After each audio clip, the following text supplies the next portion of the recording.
প্রতিদিন সকালে সব গৃহিণীদের একটাই টেনশন যে আজকে কি নাস্তা বানাবো, আজকে কি রান্না করব।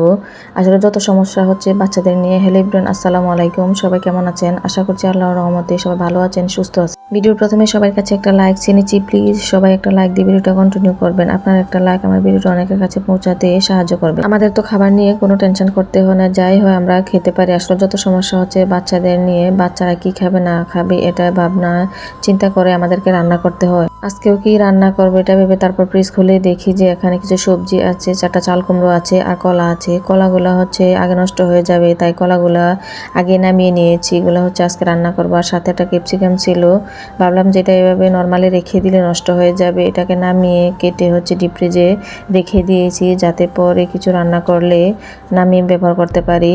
আর কলাগুলো কেটে ধুয়ে পরিষ্কার করে হচ্ছে রান্না করব মাছ দিয়ে।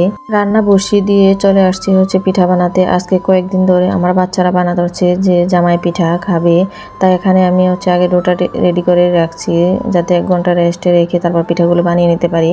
এখানে আমি প্রথমে নিয়েছি হচ্ছে চালের আটা আর হচ্ছে আটা, যেটা আমরা রুটি খাই আটা আর কি, আর হচ্ছে লবণ চিনি দিয়ে আমি শুকনো উপকরণগুলো আগে ভালোভাবে মিক্স করে নিচ্ছি। এগুলোকে ভালোভাবে মিক্স করে আমি হচ্ছে নর্মাল পানি দিয়ে ডোটা তৈরি করে নিব।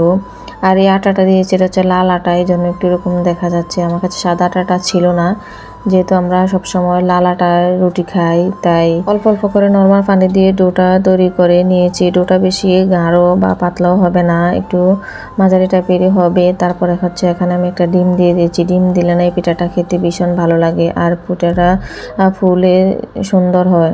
তেলের মধ্যে সাজটা গরম করে আগে নিতে হবে। সাজটা গরম না হলে কিন্তু ডোটা সাজের মধ্যে লাগবে না।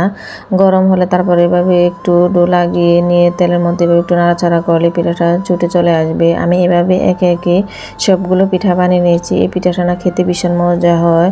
আর এয়ারটাইট বক্সে বা যে কোনো পলিতে করে রেখে দিলে অনেক দিন ভালো থাকে, মসমসে থাকে, খেতে ভীষণ মজা লাগে। আমার বাচ্চারা তো এই পিঠাটা অনেক পছন্দ করে, তাই আমি আজকে অনেকগুলো বানিয়ে নিয়েছি। কয়েকদিন বাচ্চারা খেতে পারবে। ছোট বাচ্চার জন্য শেষের দিকে পিঠাগুলো বানাতে পারিনি, ডোটার ছিল, তাই এভাবে হচ্ছে বড়া পিঠা বানিয়ে নিয়েছি। তো এই ছিল আমার আজকের ভিডিও। কেমন হয়েছে জানাবেন। সবাই ভালো থাকবেন। আল্লাহ হাফেজ, আসসালামু আলাইকুম।